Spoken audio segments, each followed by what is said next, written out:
ansiedad es un mal que nos está aquejando a todos y bueno, la ansiedad no es más que una respuesta adaptativa que nuestro sistema nervioso da ante situaciones que percibe como amenazantes. Todos hemos sentido ansiedad, pero cuando la respuesta es desajustada a la situación que estamos viviendo o afecta nuestro desarrollo diario, entonces podemos hablar que estamos ante un trastorno de ansiedad.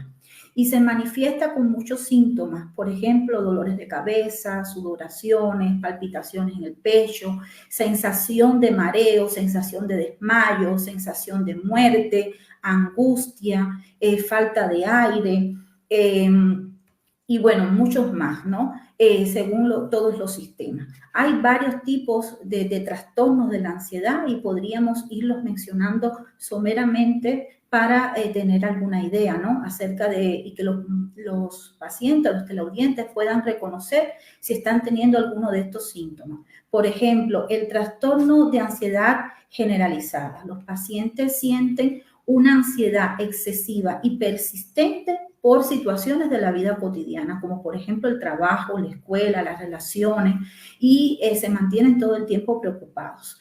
También podríamos hablar, por ejemplo, de las fobias que existen, las fobias específicas a situaciones o objetos que realmente no son amenazantes, como por ejemplo los animales, la oscuridad, los lugares cerrados. Y es importante tener en cuenta, Fabricio, que dentro de las fobias específicas hay edades, por ejemplo, en los niños, que estas fobias no son patológicas, es decir, estos miedos, podríamos decir así, no son patológicos. Por ejemplo, en los bebés, un ruido antes de los 2 meses, un ruido fuerte, produce miedo. Hay una reacción en ellos, pero eso no es patológico. Ante los 2 años, la presencia de un extraño también produce ansiedad, pero no es patológico tampoco.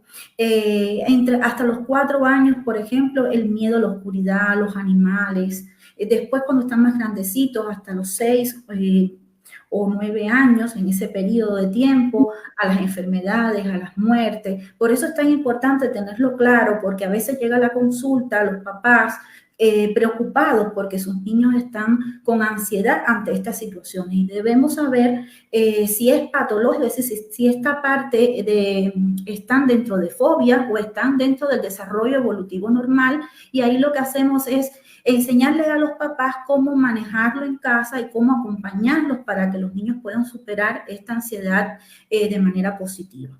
También, eso en el caso de los niños, ¿no? Yo incluso iba a preguntar cómo manejarse o qué hacer. Necesariamente tiene que ir a un profesional que le va a dar las directrices.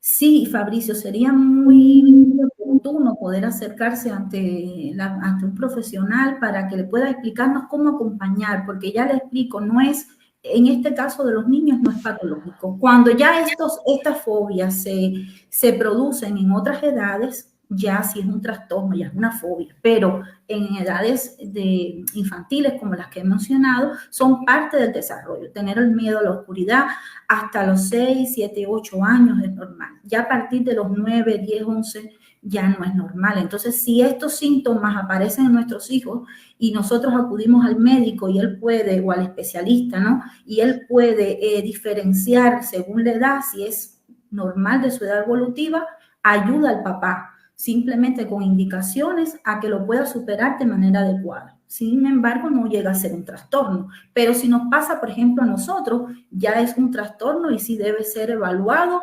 diagnosticado y tratado de otra manera. Cuando se trata de un trastorno, es difícil su cura, solo habrán calmantes, solamente se la tratará para mantenernos tranquilos.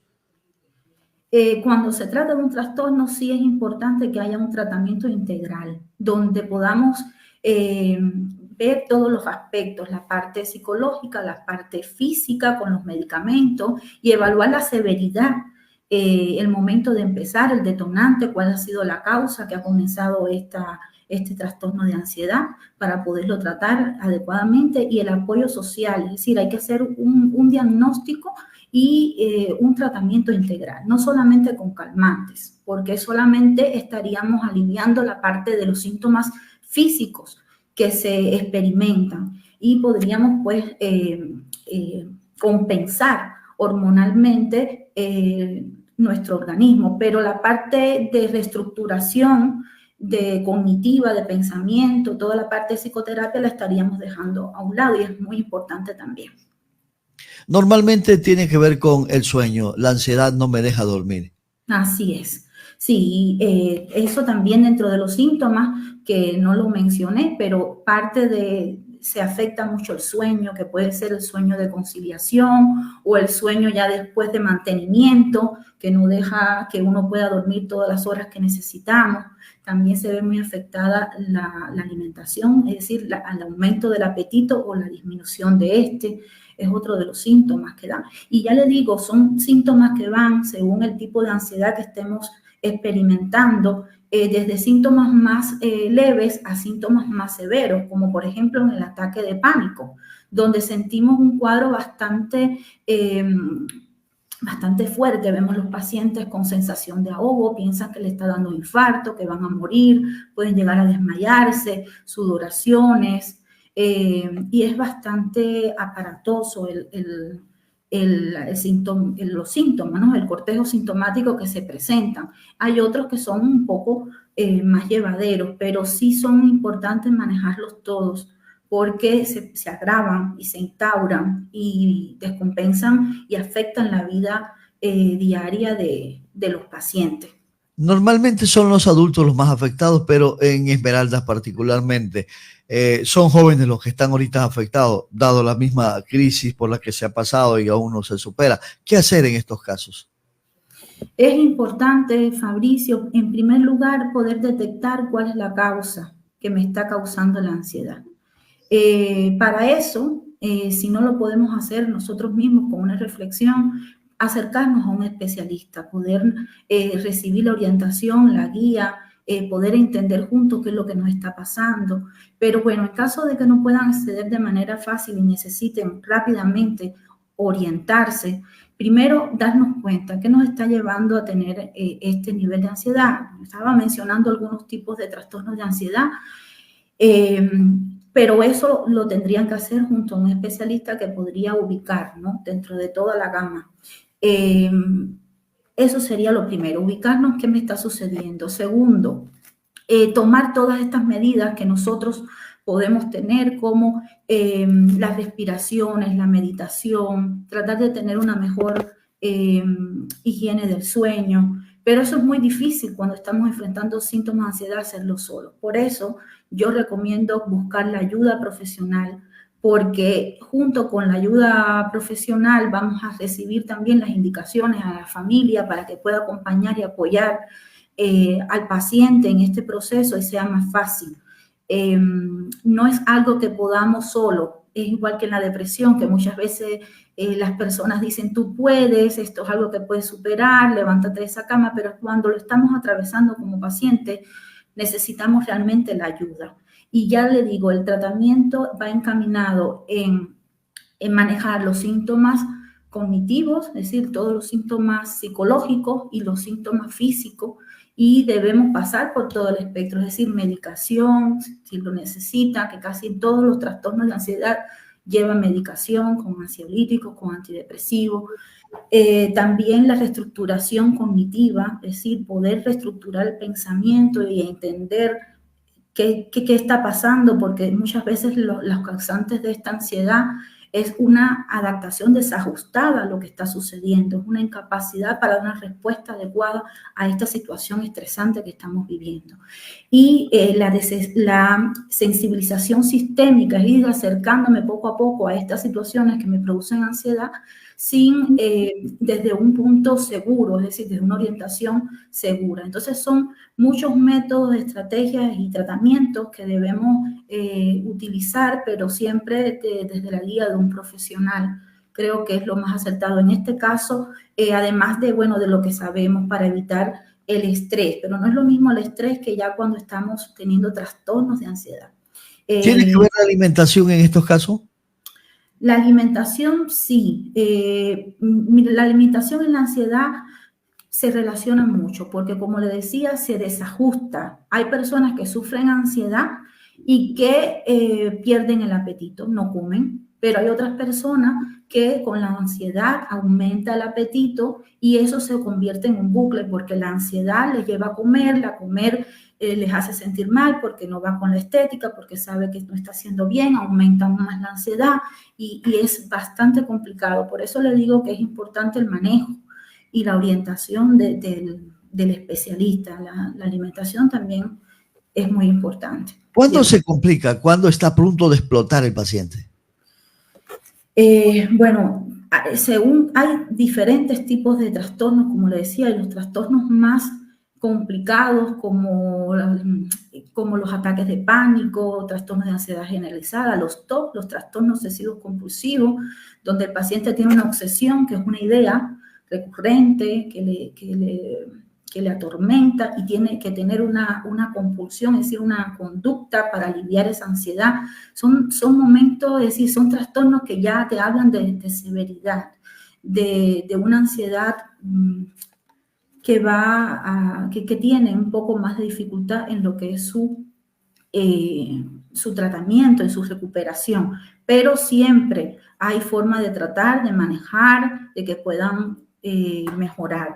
Pero es importante cuando uno detecte alguno de estos síntomas, acudir para poder tener un adecuado manejo. A veces lo más importante y lo más duro es saber que yo tengo un problema de ansiedad y aceptarlo y que necesito ayuda. ¿Ocurre eso?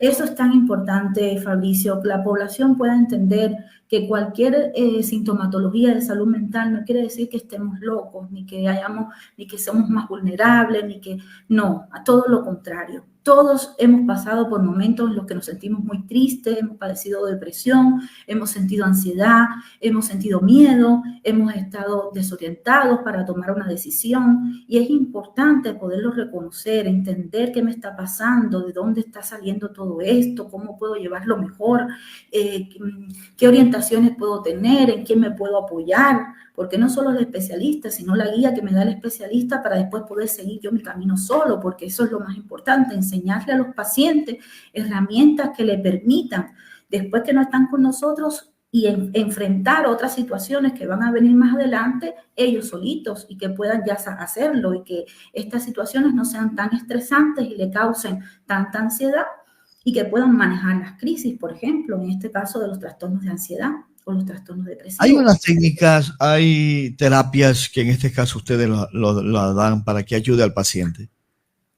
Sí, ahí, como le estaba mencionando, en este caso justo que estamos viendo de la ansiedad, por ejemplo, la reestructuración cognitiva, la terapia cognitivo-conductual, nos ayuda mucho porque reestructuramos esa idea, esa creencia que tenemos que nos produce la idea ansiosa, la ansiedad, y ayuda mucho al paciente a mejorar. Es decir, yo no considero que solamente con medicación o solamente con terapia, es decir, hay que un tratamiento completo, un tratamiento que pueda ver al individuo de manera general y que pueda llevar a todo. Además de esto, la desensibilización sistémica, es decir, acercarme poco a poco a esa situación que me produce ansiedad, angustia, por ejemplo, en el caso de las agorafobias, que los pacientes tienen miedo a estar en lugares abiertos, a los transportes públicos y que es bien complicado acercarse poco a poco a esta situación. Esto nosotros lo indicamos y lo observamos y lo acompañamos de manera muy cuidadosa y el paciente lo logra desde las indicaciones seguras, entonces lo logran y van recuperándose poco a poco. Por ejemplo, en las fobias específicas, cuando hay miedo a un animal, cómo nos podemos ir acercando poco a poco, porque ahí la reestructuración, por ejemplo, tengo miedo y tengo miedo, por mucho que uno trate de explicar, es decir, la parte cognitiva en este trastorno específico no ayuda tanto, porque son miedos que tenemos que son irracionales, porque son a situaciones que realmente no son amenazantes que no lo perciben amenazante todo el resto de la población. Por ejemplo, si yo digo que tengo miedo a un león, generalmente todo el mundo va a tener miedo a un león, pero si le tengo miedo a un lagarto, es una fobia específica. Entonces, esto con la guía adecuada se puede ir acercando y desensibilizando poco a poco estos miedos y lo logran. Doctora, usted atiende virtualmente, pero ¿qué sugerencia puede darle a las personas que en estos momentos nos están viendo, nos están escuchando con el tema de la ansiedad? Fabricio, mi recomendación es primero estar atentos. Cuando hay algún síntoma, no callarlo, no quedarse con este miedo a no explicarlo a la familia, no buscar la ayuda de un profesional, buscar la causa, observar.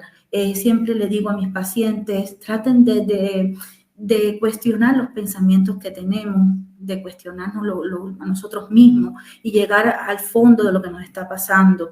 Y no duden en buscar la ayuda de un profesional que les pueda guiar para que no se agrave y podamos ver qué tipo de trastorno de ansiedad estamos teniendo o si es realmente una respuesta un poco desajustada, pero que no ha llegado a una gravedad y poder tener un tratamiento adecuado.